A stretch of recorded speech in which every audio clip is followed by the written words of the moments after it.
안녕하세요. 옛 이야기입니다. 옛 이야기의 사연을 여러분들에게 읽어드릴 DJ 유진입니다. 구독과 좋아요는 채널 운영에 큰 힘이 됩니다. 꼭 부탁드리며 저는 여러분들의 댓글도 모두 읽고 있으니 댓글도 많은 참여 부탁드립니다. 그럼 오늘의 사연 바로 시작할게요. 벌건 대낮에 시아버지와 모텔에 간 며느리 들어보신 적 있으신가요? 바로 제가 막장 드라마에서도 나오기 어려운 장면의 주인공이 됐답니다. 저도 당시에는 시아버지와 그런 사이가 될 줄은 꿈에도 상상을 못했죠. 목격자도 있는 바람에 빼도 박도 못한 채 인간 말종 며느리가 된 제 사연 조심스레 풀어볼까 합니다. 사실 전 지금 남편과 결혼하기 전부터 시아버지와 사이가 좋지 못했어요. 정확히 말하면 시아버지가 저를 일방적으로 못마땅해 하셨죠. 이유야 뻔합니다. 제 남편은 집안 유일한 아들이라 온 식구들의 사랑을 듬뿍 받으며 자랐어요. 특히 시아버지는 워낙 고지식한 분이셔서 아들 사랑이 더 남달랐다고 합니다. 남편이 어릴 때는 아들이라고 부엌에도 절대 못 들어가게 하는 건 기본이고 학교에서 작은 상이라도 타오면 온 동네방네 자랑을 할 정도였다고 해요. 시어머니까지 혀를 내두를 정도였다고 하니 짐작이 가시나요? 거기다 남편 역시 시아버지의 기대에 부응해서 똘똘하게 잘 자라주었고요. 4년제 대학을 졸업한 남편은 대기업은 아니더라도 업계에서 알아주는 중견기업에 들어가 승진도 잘해서 시아버지가 아주 자랑스러워하는 아들이었죠. 그런데 그에 비해 저는 대학은 꿈도 꾸지 못한 고졸 출신 간호조무사거든요. 요즘에야 워낙 길이 많으니 고졸이 뭐가 흠이냐 생각하실 수도 있지만 고지식한 시아버지 입장에서는 대학을 나오지 않은 제가 남편과는 급이 맞지 않다고 생각하신 것 같아요. 제 나름대로 할 말은 또 있습니다. 저희 집 형편이 넉넉하진 않던 터라 당시 전문대라도 가고 싶었으나 그보다는 자격증을 얼른 따서 빨리 취업을 하는 게 부모님의 바람이셨거든요. 그렇게 남편과 저는 전혀 접점이라고는 없는 삶을 살아왔지만 우연히 남편이 제가 일하는 병원에 환자로 왔고 남편은 제게 한눈에 반해 먼저 적극적으로 대시를 해왔습니다. 저도 남편의 정성어린 태도에 마음을 열고 사귀게 되었죠. 그러다 보니 상견례 이후 완강히 반대한 시아버지도 별 수 없었습니다. 남편이 저와 결혼하겠다며 완강히 고집을 부렸거든요. 지금껏 남편은 아버님께 대든 적 없는 착한 아들이었는데 결혼만큼은 양보를 하지 않으니 시아버지도 결국 저희 결혼을 승낙하셨습니다. 자식 이기는 부모 없다는 말이 괜히 있는 게 아니잖아요. 그나마 시어머니와 시누이는 시아버지와 달리 저를 마음에 들어 하셨습니다. 제가 남들보다 사회생활을 일찍 시작했고 또 병원에서 일을 하다 보니 어르신들한테 싹싹하게 대하는 법을 잘 알았거든요. 어머님은 제가 말도 너무 예쁘게 잘한다며 칭찬을 아끼지 않으셨어요. 거기다 주변 또래에 비해 돈도 많이 모아뒀고 세매도 밝은 편이라 야무진 며느리 들였다고 주변 친구분들께 자랑도 하시곤 했습니다. 문제는 여전히 시아버지와의 관계였습니다. 결혼 이후에도 시아버지는 저를 못마땅해 하셨거든요. 명절이라 시댁에 가면 저를 종처럼 부리시는 건 예산일이었죠. 예, 며느라. 가족들 식사 다 끝났는데 과일 내올 생각을 해야지. 며느라, 이것 좀 얼른 치워라. 며느리가 엉덩이 무겁게 있으면 안 되는 법이야. 이건 또 무슨 국이냐? 간도 안 맞고 무슨 맛인지를 모르겠다. 제 나름대로 관계 개선을 해보겠다고 며느리로서 최선을 다했지만 시아버지는 제 행동 하나하나에 태클을 걸었습니다. 그래도 이 정도 고난은 결혼 전 아버님의 태도 때문에 어느 정도 예상은 했습니다. 며느리로서 그 정도는 맞춰드릴 수 있기도 했고요. 아버님께 된통 혼나는 날도 있었지만 그래도 제가 결혼 생활을 힘들어하지 않은 이유는 남편의 힘이 컸습니다. 저희 남편은 어화둥둥 자란 것에 비해 가부장적이지 않았거든요. 오히려 집에 오면 시댁에서 저 고생했다고 본인이 밥, 빨래, 청소 등등 다 하기도 했고요. 그런데 다른 걸 다 떠나서 저를 가장 불편하게 하는 건 시아버지가 신혼 부부 집에 불쑥불쑥 찾아오시는 점이었습니다. 처음에는 나름대로 예의를 갖추겠다고 그러신 건지 미리 연락을 주셨습니다. 그게 항상 도착 30분 전이라 힘들었지만요. 시간이 갈수록 이제는 아무런 연락도 없이 벨부터 누르시더라고요. 벨소리가 들리면 긴장까지 하게 됐습니다. 아버님은 남편 기력 보충시켜야 한다고 이것저것 싸들고 오시는데 전해주고 바로 돌아가시는 게 아니라 집안 여기저기 뒤져보시며 하나하나 잔소리를 하셨거든요. 보통은 시어머니가 며느리 살림살이에 간섭해서 고부 갈등이 많이 일어난다는데 저희 집은 시어머니가 아니라 시아버지가 간섭을 하니 요상한 그림이었죠. 게다가 저희 시아버지의 지적질은 웬만한 시어머니 지적질보다 더 심할 겁니다.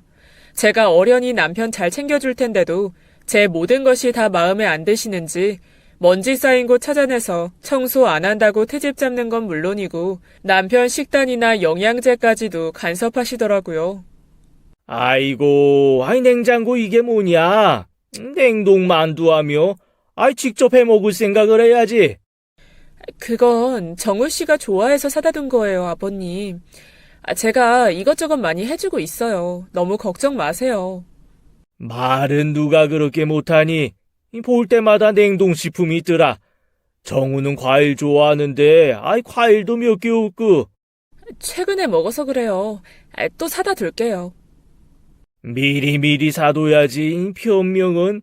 그렇게 하다가 남편 건강 다 망치는 거야. 예. 며느리인 제가 무슨 힘이 있겠습니까? 처음에는 나름대로 반항 아닌 반항을 해봤지만 무조건 귀 막고 당신이 옳다고 하시니 이제는 저도 고분고분 구는 게 낫겠더라고요. 빨래 접은 모양까지도 하나하나 잔소리하시는 시아버지 앞에서 변명을 하면 잔소리가 더 길어지시거든요. 그리고 저는 간호조무사라 3교대를 하다 보니 출퇴근 시간이 일정하지가 않아요. 그래서 시아버지가 오실 때마다 제가 집에 있는 게 아니거든요.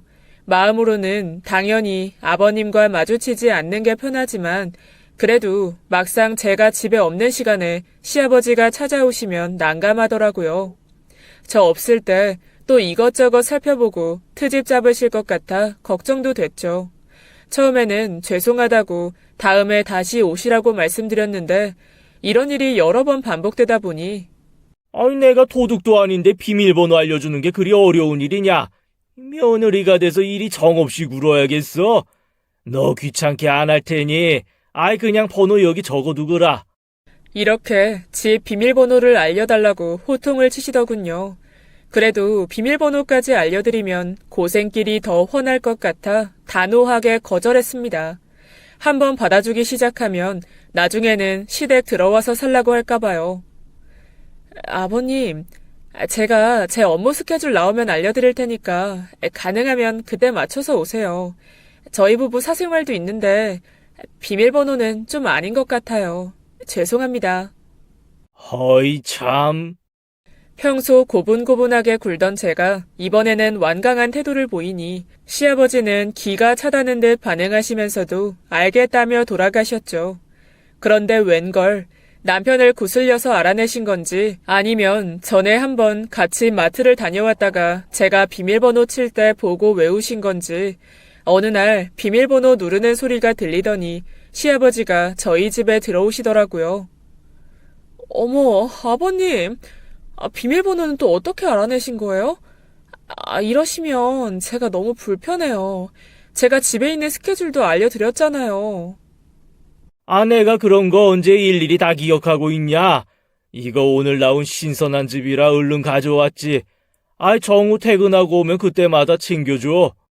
아니, 그래도 그렇지, 아버님. 저번에도 말씀드렸는데. 내가 내 아들 챙기겠다는데. 토달지 말고, 이거 냉장고에 좀 넣어두라. 시아버지는 제 원망 어린 목소리는 들리지도 않는다는 듯이 아무렇지 않게 부엌으로 들어가셨습니다. 저희 시아버지는 시장에서 건강원을 하시거든요. 흑염소 즙이니 개소주니 뭐 이런 것들 파는 곳이요. 남편에게 듣자 하니 결혼 전부터도 몸 챙겨야 한다며 종류별로 즙을 챙겨주시곤 했다고 하더라고요. 결혼하고 나서는 그나마 신경을 덜 쓰셔서 이 정도라는데 아버님은 저희 집에 보내주셨던 즙이 떨어질 때를 귀신같이 기억하시고는 그때마다 다시 즙을 한가득 챙겨 오셨습니다. 아들이 늘 1순위인 분이고 또 워낙 고리타분하신 분이니 결국 제가 두 손 두 발 다 들었습니다. 제 정신 건강을 위해서 좋게 생각하기로 했죠. 몇 달을 그렇게 시달리니 저도 자연스럽게 포기하게 된 것도 있습니다.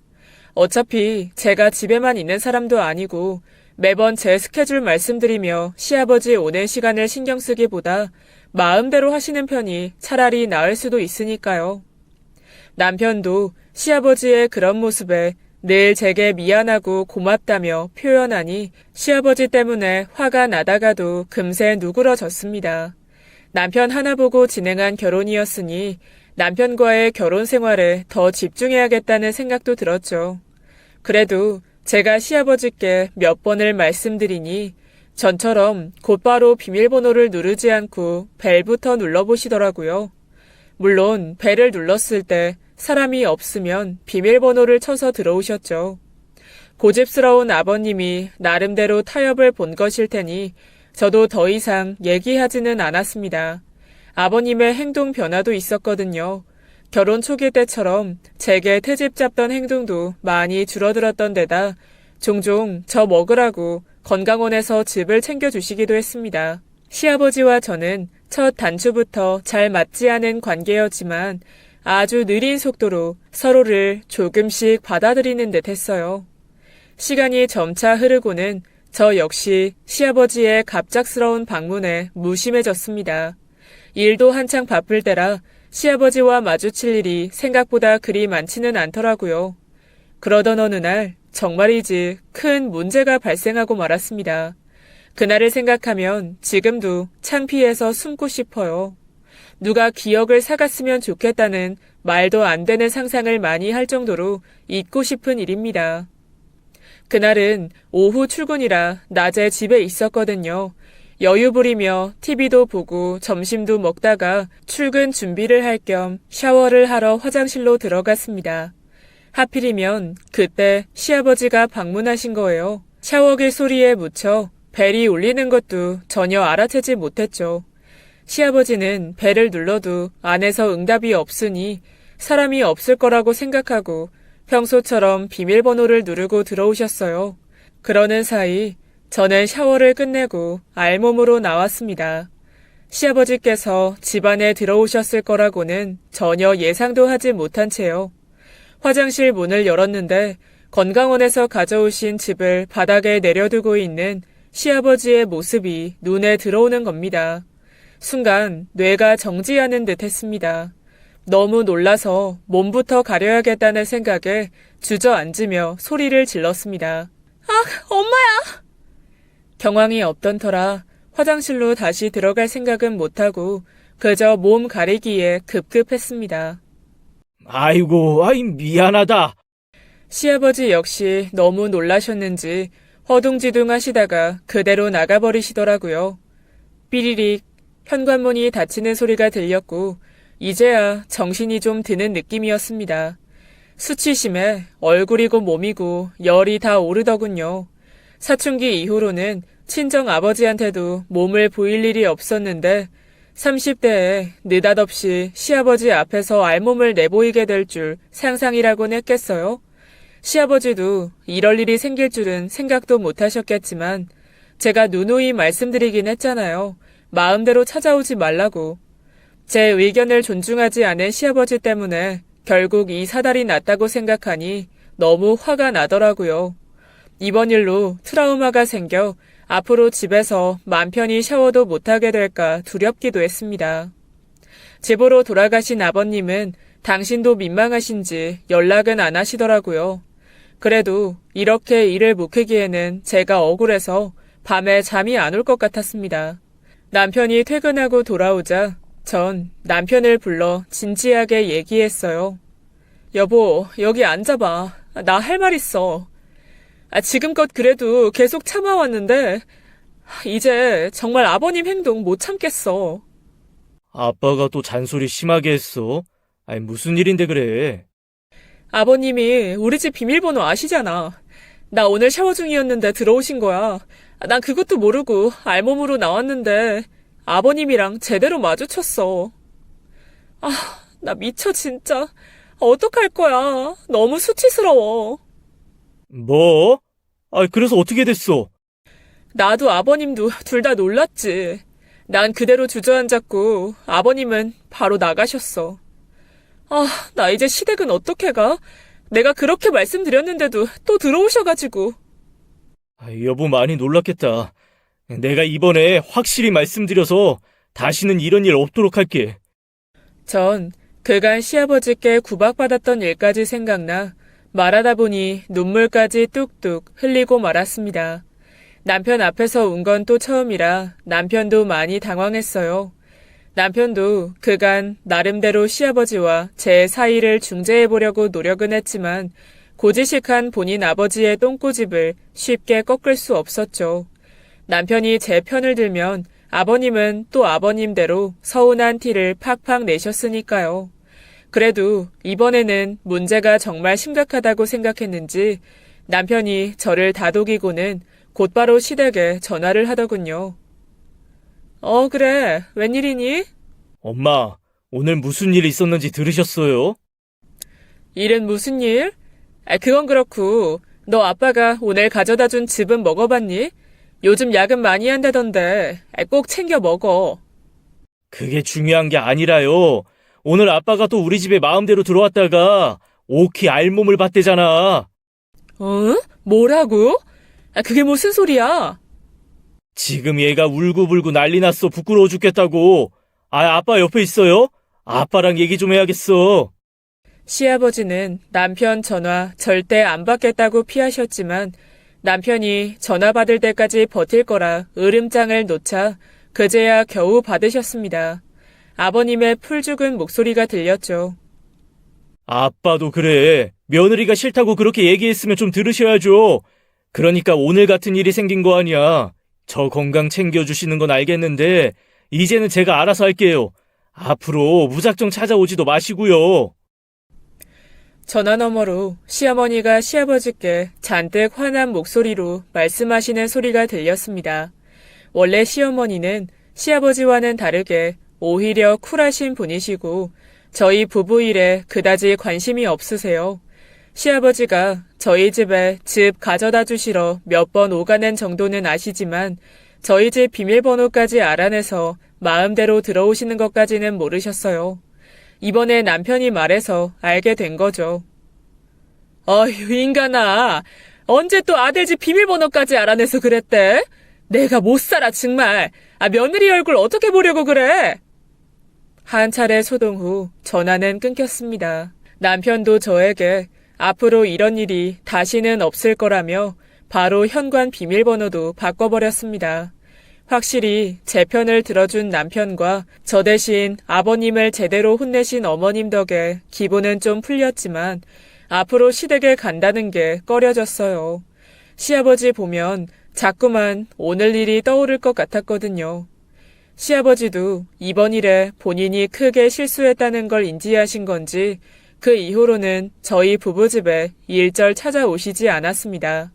물론 비밀번호를 바꿔버려서 혹여나 찾아왔더라도 들어오지 못하셨겠지만요.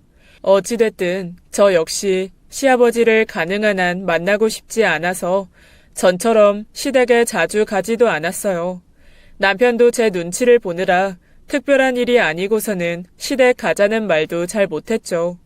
가게 되더라도 시아버지가 외출하신 날 잠깐 다녀오거나 시댁에서 시아버지와 마주치면 대면대면 굴었습니다. 왔냐? 네. 시아버지도 제 눈치만 살피시고는 곧바로 안방에 들어가셨습니다.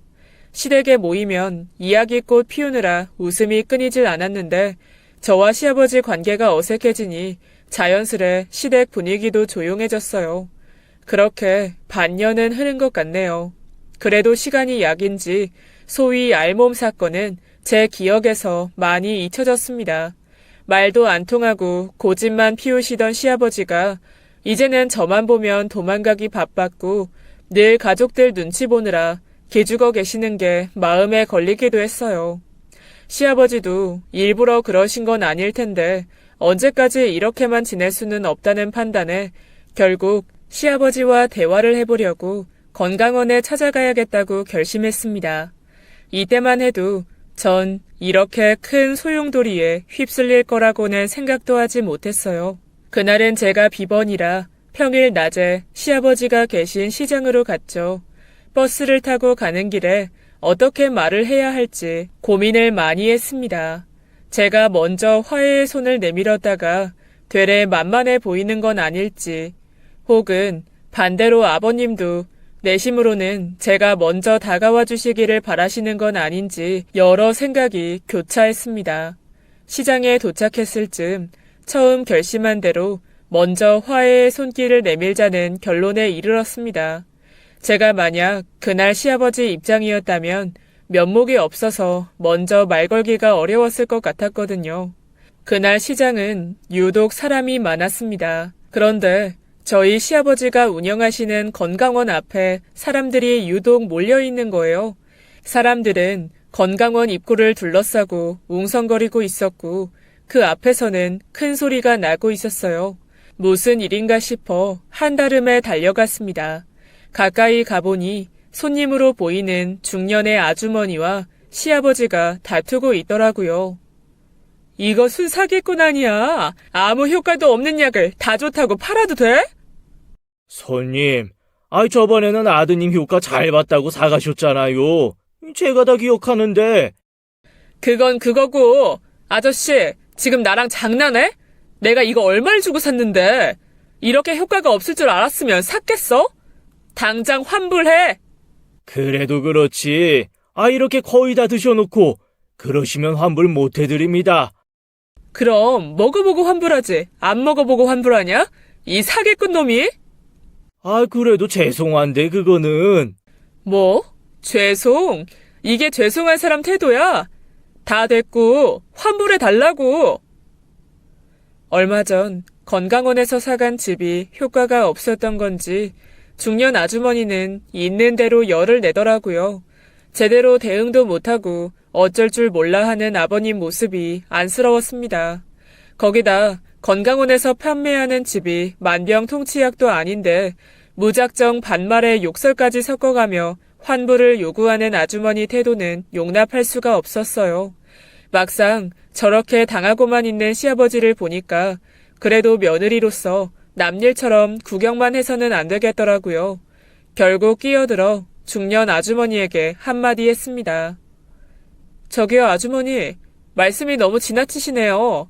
왜 반말에 욕까지 하세요? 뭐? 넌 누군데? 어린 게 어따 대고 어른 싸움에 끼어들어? 저 이 집 며느리거든요. 그럼 이제 끼어들어도 되나요?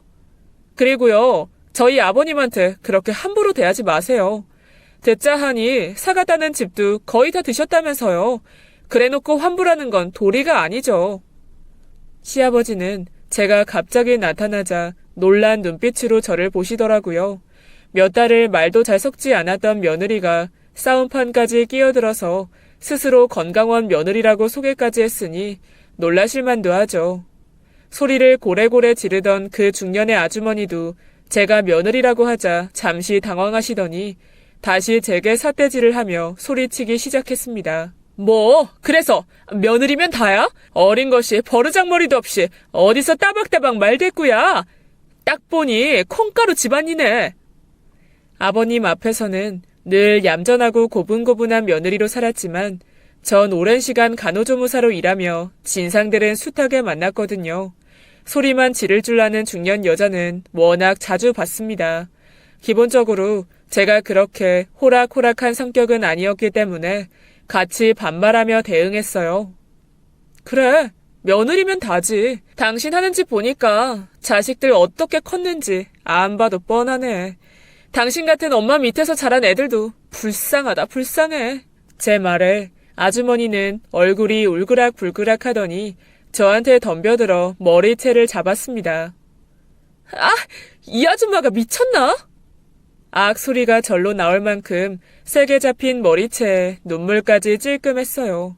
저도 화가 나서 곧바로 그 아주머니 머리채를 잡고 같이 뒹굴었죠. 이렇게 시장 한복판에서 몸싸움까지 하게 될 줄이야. 그래도 이왕 시작된 싸움, 유치하지만 어떻게든 이겨야겠다는 집념까지 생기더군요. 야, 이거 사. 이거 안 놔? 너나 먼저 놔. 어디서 어리다고 무시해? 아이고, 힘은 또 왜 이렇게 무식하게 세? 살면서 몸싸움 한번 제대로 해본 적이 없었지만 2판 4판으로 달려들었습니다. 주변에서 싸움 구경을 하던 시장 상인들과 손님들은 치열한 싸움판에 발만 동동 굴렀죠. 시아버지는 어쩔 줄 몰라 하시다가 저를 돕겠다고 그 아주머니 옷을 잡고 끌어당겼습니다. 아주머니가 시아버지를 향해 고개를 획 돌리고 노려봤어요. 그만하고 이거 놔! 이 양반이 지금 뭐 하자는 거야? 아주머니는 시아버지께 소리를 지르며 어깨를 확 밀쳤습니다.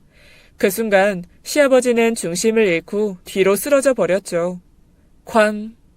아이고! 하필이면 시아버지가 넘어진 곳이 흑염소 중탕 기계 쪽이었어요. 기계와 부딪히며 큰 굉음이 일었고 시아버지는 한창 중탕하고 있던 흑염소 엑기스를 홀라당 뒤집어 써버렸습니다. 어머, 웬일이야? 저거 화상 입은 거 아니야? 싸움판을 지켜보던 사람들이 넘어진 시아버지를 보며 걱정하기 시작했어요. 그렇게 만든 장본인인 아주머니 역시 당황했는지 그제야 제 머리채를 놓더군요. 저도 너무 놀라 싸우던 것도 있고 시아버지께 달려갔습니다. 아버님, 괜찮으세요? 다행히 그 엑기스가 화상 입을 정도의 뜨거운 온도로 설정되어 있진 않았습니다. 겉보기에도 화상을 입은 부분은 없어 보였어요. 온도가 높았다면 얼마나 끔찍했을지 온몸이 부들부들 떨렸습니다. 전 엑기스 색으로 시커멓게 젖은 시아버지를 부축해 일으켜 드렸어요. 괜찮다. 아이, 괜찮아. 아이, 너무 걱정 마라. 큰일 날 뻔했어요, 아버님. 정말. 그렇게 기계까지 엎고서야 겨우 싸움이 중단되었습니다. 뻔뻔하게 환불을 요구하던 그 아주머니는 언제 도망간 건지 사라지고 없더군요. 분하고 열받았지만 어쩌겠어요. 당장 시아버지 걱정에 그 여자를 쫓아갈 여력이 없었습니다. 아버님, 그래도 혹시 모르니까 여기 근처에 병원 같이 가봐요. 바지까지 다 젖었어요. 피부 안쪽에 화상이라도 입었으면 어떡해요. 나는 진짜 괜찮다. 아이, 너 괜찮냐? 괜히 나 때문에. 전 정말 아무렇지도 않아요. 아버님, 근데 이렇게 다 젖어서. 나는 괜찮으니까 너부터 얼른 집에 가서 좀 쉬어라. 나도 오늘은 얼른 정리하고 들어가야겠다.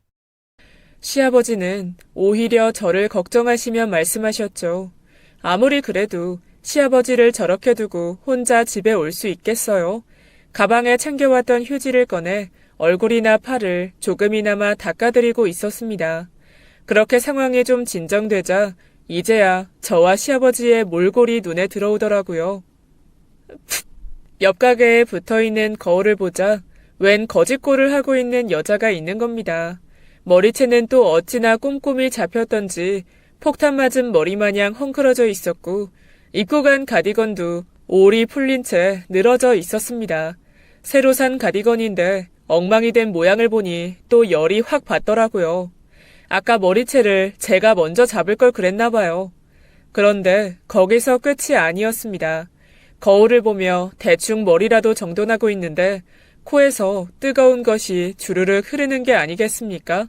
설상가상 코피까지 터진 겁니다. 심지어 쌍코피였어요. 이제 제대로 광년이가 된 거죠. 어처구니가 없어 허탈한 웃음이 나오는데 옆에 서 있는 시아버지를 보니 마치 저희는 한 쌍의 노숙자 부녀 같아 보였습니다. 엉망인 모습이니 얼굴까지 닮은 것 같았어요. 아버님, 웃으면 안 되는데, 저희 꼴 좀 봐요. 아이고, 이게 다 무슨 일이다냐? 시아버지도 제 옆에 와서 거울을 보시더니 입술을 꽉 깨무시는 겁니다. 아버님도 물에 빠진 생쥐처럼 쫄딱 젖었고 흑염소 엑기스의 색깔 때문에 옷까지 똥색으로 얼룩덜룩 물들어 있어서 볼만했거든요. 누가 보면 똥통에 빠진 줄 알겠다, 야. 그렇게 한번 웃음이 터지고 나니 멈추기가 힘들었습니다. 공교롭게도 시아버지가 손님과 싸움이 붙은 날에 건강원을 찾았다가 싸움에 얽혀버린 이 상황도 결과적으로 싸움에서 이겼지만 몰골은 누가 봐도 일방적으로 얻어터진 꼴인 게 너무 어이가 없기도 하고 시트콤 같았어요. 저희는 그렇게 한참을 거울을 보고 웃었습니다. 그러다 순간 동시에 웃음을 멈췄고 잠시 정적이 흘렀습니다. 사실 저희가 그렇게 같이 웃을 사이는 아니었잖아요. 시아버지도 그렇게 느끼셨는지 짐짓 진지한 표정으로 돌아와서는 말씀하셨습니다. 며느라가, 저번에 마음대로 집 찾아가서 미안했다. 내가 주책 맞은 탓이지. 그때 많이 놀랐을 텐데, 오늘 먼저 도와줘서 고맙구나. 아버님, 이제 괜찮아요. 시간도 많이 지났고요. 저한테 그동안 충분히 미안해하셨으니까 이제 그 일은 다 털어버려요. 고맙다. 정말 고마워. 아버님의 진심 어린 말에 코끝이 찡해졌습니다. 몰골은 엉망이 되었지만 이렇게 극적으로 화해했으니 오늘 시아버지를 잘 찾아뵀다는 생각이 들었어요. 아버님, 우리 화해도 했고 꼴도 너무 웃기니까 기념으로 사진이라도 찍을까요? 에이, 사진은 무슨 사진? 부끄러워 죽겠는데. 그래도요. 어차피 아까 시장 사람들 저희 다 봤잖아요. 나중에 보면 다 추억이 된다니까요. 한 번만 찍어요, 같이. 저희 사진도 찍어본 적 없잖아요. 그건 그렇구나. 대신 너희 시엄마한테는 비밀이다. 시엄마가 알면 또 얼마나 걱정을 하는데, 집사람이 은근히 다혈질이라 이걸로 경찰 신고까지 할까봐 무섭다. 당연하죠, 아버님. 저도 어머님께 아무 말씀 안 드릴게요. 정우 씨한테도요. 이번 일은 저희 둘만 몰래 알고 있자고요. 저와 시아버지는 결국 거울 앞에서 나란히 V까지 한 채 사진을 찍었습니다. 이 사진은 가족들 그 누구에게도 보여주지 않겠다고 약속드렸죠. 사진을 찍고 이번 일을 비밀로 간직하기로 하니 시아버지께 일종의 전우회까지 느껴졌어요. 이대로 집에 들어가면 시아버지 말씀대로 시어머니 잔소리를 면치 못할 것 같아 어떻게든 몰골은 처리해야 했죠. 저 역시 이 꼴로 집까지 버스를 타고 돌아갈 수 없었고요. 이걸 어디서부터 어떻게 해야 하나 막막하던 중에 시아버지 지인분이신 모텔 사장님이 도와주셨습니다. 아이고, 이게 무슨 일이래? 꼴들이 말이 아니구만. 자네는 이대로 들어가면 집사람한테 혼날 테니, 우리 모텔에 잠깐 들러서 정리라도 하고 가. 사장님은 일용직 근로자들이 머무를 수 있는 작은 모텔을 운영하시던 분이었는데요. 저와 시아버지를 위해서 기꺼이 방 한 칸을 내주셨습니다. 정말 다행이었죠. 사장님께 여러 번 감사 인사를 드리고는 모텔로 갔습니다. 나는 여기 밖에서 기다리고 있을 테니, 네 얼른 먼저 정리하고 나와라. 그럼 제가 얼른 먼저 씻고 아버님 옷 한 벌 사러 다녀올게요. 그렇게 저는 모텔에 들어가 헝클어진 머리도 다시 감고 코피까지 나는 바람에 피떡이 된 얼굴도 열심히 씻었죠. 다시 생각해도 웃음만 나오는 얼굴이었습니다. 아마 그 꼴로 남편과 길에서 만났다면 저를 못 알아봤을지도 몰라요. 제가 모텔에서 나오자 이번에는 시아버님이 흑염소 엑기스를 씻어내러 들어가셨어요. 전 시장 여기저기를 돌아다니며 아버님이 갈아입을 옷을 골랐습니다. 결혼 초에 아버님께 잘 보이겠다고 남편이랑 같이 옷까지 몇 벌 사드렸었는데 알몸 사건 이후로는 아버님께 제대로 된 선물 하나 못 챙겨드렸거든요. 이번 기회에 괜찮은 옷 하나 사드려야겠더라고요. 시아버지와 화해하고 나니 그간 무례하게 굴었던 저도 너무했다는 생각도 들었죠. 아버님께 잘 어울리는 푸른빛 셔츠와 편하게 입으실 수 있는 검정 바지 하나를 사서 모텔로 들고 갔습니다. 뭐 이렇게 돈을 썼어? 그냥 티셔츠 하나만 사오면 되는데. 그래도 이왕 사는 거 괜찮은 옷으로 사드리고 싶었어요. 그간 선물도 많이 못 챙겨드렸잖아요. 색도 참 예쁜 걸 골랐네. 아이, 나랑 딱 잘 어울려. 내가 며느리 하나 잘 뒀네. 제가 시아버지의 칭찬을 들을 날이 올 줄은 몰랐습니다. 어색하지만 따뜻하게 말씀하시는 시아버지 덕에 저도 으쓱해졌죠. 드디어 이 집안의 며느리로 인정받은 기분이랄까요? 여러 관문과 갈등이 있었지만 드디어 오늘에서야 시아버지 입에서 며느리 잘 뒀다는 말을 듣게 된 겁니다. 다시 말끔해진 저희는 기분 좋게 모텔을 나왔어요. 오늘 많은 체력을 소모해서 그런지 배도 고팠고 이렇게 극적인 화해를 한 날에 바로 집에 가기도 아쉬워 시아버지와 해장국까지 말끔하게 비웠습니다.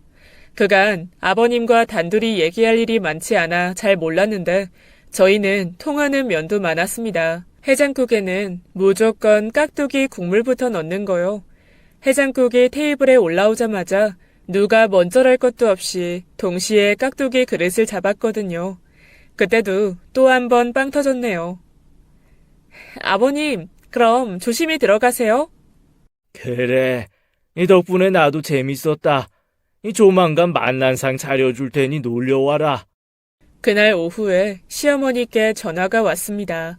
시아버지와 제가 어떤 일을 겪었는지 모르셨던 시어머니는 아버님께 왜 노시냐고 물으셨고 며느리가 사줬다며 자랑하셨다고 합니다. 그 양반이 어찌나 좋아하던지 너무 고맙다 아가. 네가 오랫동안 마음이 많이 불편했을 텐데 이렇게 선물도 주고. 아니에요 어머니. 전 이제 괜찮아요. 시간도 많이 지났고 언제까지 불편하게만 지낼 순 없잖아요. 아버님도 저한테 충분히 사과하셨고요. 고맙다 정말. 그래도 또 혹시나 저 양반이 오지랖 부리면 언제든지 말해야 돼. 네, 걱정 마세요. 저 진짜 괜찮으니까요. 시어머니도 그동안 저와 아버님 사이에서 많이 난감하셨을 거예요. 알몸 사건이 일어난 이후에도 제가 시댁에 종종 찾아갈 수 있었던 건 제 편을 열심히 들어준 어머니 덕분이라고 해도 과언이 아니었죠. 제 불편함을 다 이해해 주시고 시아버지에게 꾸준히 잔소리를 해주셨거든요. 그래도 마음 한편으로는 저와 시아버지가 화해하기를 바라셨나 봐요. 시아버지와 제 사이가 많이 개선된 것 같아 보이니 어머님 목소리에서 안도감이 느껴졌거든요.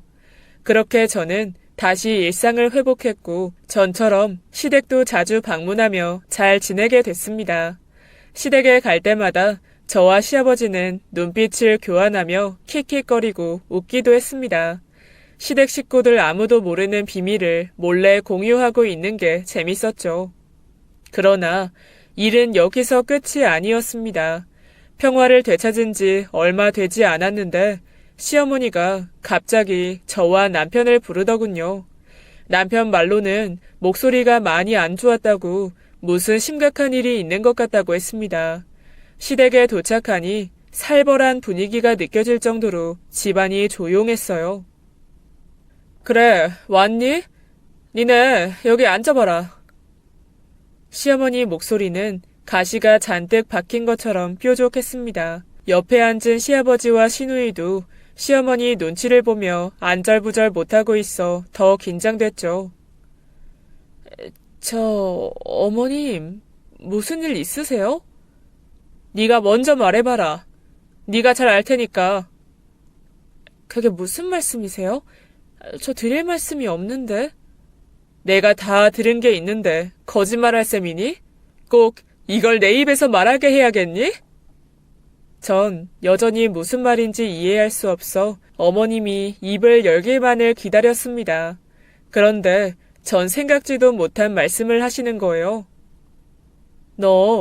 너희 시애비랑 같이 모텔에 갔다며? 시장 사람이 나한테 말해줬다. 나 원 어이가 없어서. 뭐? 아이, 당신 그게 진짜야? 어머머, 미쳤나봐. 엄마, 그게 무슨 소리야? 말도 안 되는 얘기를 해. 하필 그날 시어머니 지인분도 시장에 오셨다가 저와 시아버지를 목격하고 시어머니께 말씀드린 겁니다. 시어머니 입장에서는 며느리와 시아버지가 나란히 모텔에 들어갔다고 하니 얼마나 기가 막혔겠어요. 이제야 어머님의 살벌한 분위기가 이해되기 시작했습니다. 너희 시애비는 자꾸 아니라고 잡아떼기만 하고 너 표정 보니까 뭔가 찔리는 게 있지? 진짜 너랑 시애비가 그렇고 그런 사이인 거니? 네? 어머님, 그게 아니고요. 야단 났습니다. 시어머니는 단단히 오해를 하고 계셨어요. 남편과 시누이도 이 엄청난 얘기에 뭐라 말도 못하고 입만 떡 벌리고 있었고요. 제가 어떻게 말씀을 드려야 할지 너무 당황스럽더라고요. 일이 이렇게까지 꼬일 줄은 상상도 못했으니까요. 저도 갑작스러운 어머님의 추궁에 제대로 대답을 못하고 우물쭈물했습니다.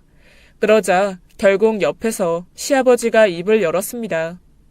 그게 사실은, 그날 내가 시장에서 손님이랑 한바탕 했거든. 근데 마침 며느리가 나 도와주겠다고 싸움판에 끼게 된 거야. 그러다가 며리채도 잡히고. 그렇게 저와 시아버지만 공유하던 비밀을 결국 시댁 식구들에게 공개했습니다. 시아버지는 제가 시비 걸던 손님에게 지지 않고 끝까지 맞섰다며 치켜세웠고 본인은 말리다가 밀쳐져서 흑염소 액기스를 다 뒤집어 써서 어쩔 수 없이 모텔 사장의 도움을 받았다는 얘기를 하나도 빠짐없이 했죠. 그게 진짜야? 네, 어머니. 저도 그날 코피까지 나고 몰골이 난리도 아니었거든요. 아니, 그래도 어떻게 일이 그렇게까지 될 수가 있냐 말이야. 그렇게 큰일이 있었으면 진작 말했어야지. 그걸 또 왜 숨기니? 어머님이 너무 걱정하실까봐 말씀을 못 드렸어요. 숨겨서 죄송해요. 믿어도 되니? 내가 그 얘기를 듣고 며칠간 혼자 얼마나 소가리를 했는지. 시아버지와 제가 열심히 상황 설명을 했지만 시어머니는 여전히 의심스럽다는 눈초리였어요. 그때 생각이 났죠. 그날 대단한 일이라도 치른 것처럼 V 포즈까지 취하고 찍었던 사진이 남아있다는 사실이요. 전 얼른 휴대폰을 꺼내 사진을 보여드렸습니다. 이거 보세요. 저 쌍꺼풀까지 터진 거. 저랑 싸운 그 아줌마 힘이 장난이 아니더라고요. 가디건도 새로 산 건데 올도 나가고. 여기 아버님도 홀딱 젖은 거 보이시죠? 그날 기념으로 사진 남겨뒀거든요. 사진을 보여주니 시누이와 남편은 빵 터졌어요. 도대체 이게 무슨 꼴이냐고 분장도 이렇게는 못하겠다며 어깨까지 들썩이며 웃었습니다. 특히 제 쌍코피가 가관이었거든요. 다시 봐도 웃음이 터져 나올 수밖에 없는 비주얼이긴 했습니다. 게다가 저희 시아버지는 어떻고요? 평소에 온갖 고상한 척 다 하시는 분이 머리는 축 처졌지 입고 있는 옷은 형태도 알기 어렵게 똥색의 액기스에 푹 절어 있었으니 그렇게 다 같이 사진을 보며 웃고 있는데 시어머니는 여전히 심각한 표정이었습니다. 엄마, 이거 사진 안 웃겨? 왜 또 혼자 심각해? 너네는 며느리가 이 꼴이 됐는데 웃음이 나오니? 얘 봐라, 쌍꺼풀까지 터졌네. 머리는 또 이게 무슨 꼴이니 정말. 당신은 애 이 꼴이 될 때까지 뭐 했어? 그런 년은 맞아도 싸구만. 내가 같이 있었으면 고년 코라도 주먹으로 때려주는 건데 이 인간은 옆에서 보기만 했네. 시애비가 돼가지고 도와주지는 못할 망정. 그게 아니고, 나도 그때 너무 정신이 없어서. 그래도 그렇지. 다 큰 어른이 정신이 없기는 뭐가 없어. 그때도 정신 딱 붙잡고 그런 싸가지 없는 년 한 대 매겼어야지. 애가 더 크게 다쳤으면 어쩔 뻔했어. 어머님은 쌍코피가 흐른 제가 더 걱정이셨나 봅니다. 그 이후로도 시어머니의 잔소리는 그치지 않았어요. 시어머니가 그렇게 열내시는 모습을 처음 봤습니다. 그만큼 저를 아껴주시는 것 같아 오히려 감동이었죠. 어머님, 전 이제 진짜 괜찮아요. 이제 맘 푸시고 우리 밖에 나가서 오랜만에 외식이라도 할까요? 어이구, 넌 속도 좋다. 너 때린 년 이름이나 사는 곳 아무것도 모르는 거지? 내가 찾아가서 요절을 내야 하는데. 어머니, 됐어요. 제가 애도 아니고 다음에 그 아줌마 만나면 제가 쌍코피 내고 올게요. 그렇게 저는 시어머니를 한참 달랬습니다. 남편과 시누이는 단체톡에도 사진을 올려달라며 여전히 웃기다고 난리였고요. 어찌되었든 오해는 잘 풀려서 어머님도 픽 웃어버리셨습니다. 결론적으로 웃음꽃을 피우며 저녁 식사도 맛있게 하고 집으로 돌아갔네요. 그날 이후 시아버지와 저는 아빠와 딸 못지않은 돈독한 사이가 되었습니다. 이제는 남편보다도 저를 먼저 챙기려고 하세요. 거기다 최근에는 제가 임신을 했어요. 계획보다 아이가 늦게 생겨 조급했었는데 어느 순간 축복이 저희 부부에게 찾아왔네요. 또 즙해왔네. 이거 가져가도 돼요? 야, 그거 우리 아가 거다. 너는 손도 대지 마르. 시댁 놀러가는 날이면 시아버지께서 제게 임산부 몸에 좋다는 약을 하나를 안겨주시는 건 물론이고 집 앞까지 배달도 해주십니다. 잠깐 들어오셔서 차 한 잔이라도 드시고 가면 좋을 텐데 이제는 시아버지가 먼저 손사래를 치세요. 임신한 며느리 피곤하게 할 만큼 눈치 없는 어른은 아니라면서요. 문 앞에 두고는 휴대폰도 사용 못하시는 분이 제때 잘 챙겨 먹으라며 문자를 남겨주시더라고요. 시아버지가 보낸 문자를 보면 어느 순간 한 가족이 된 게 신기하기도 하고 사람 일은 알 수 없다는 생각이 많이 듭니다. 전우애로 다져진 시아버지와 저 앞으로도 잘 지낼 수 있겠죠? 사연 들어주셔서 감사합니다. 지금까지 예디야기였습니다. 끝까지 함께 해주신 여러분 진심으로 감사드리며 전 내일 이 시간 다시 돌아올게요. 감사합니다.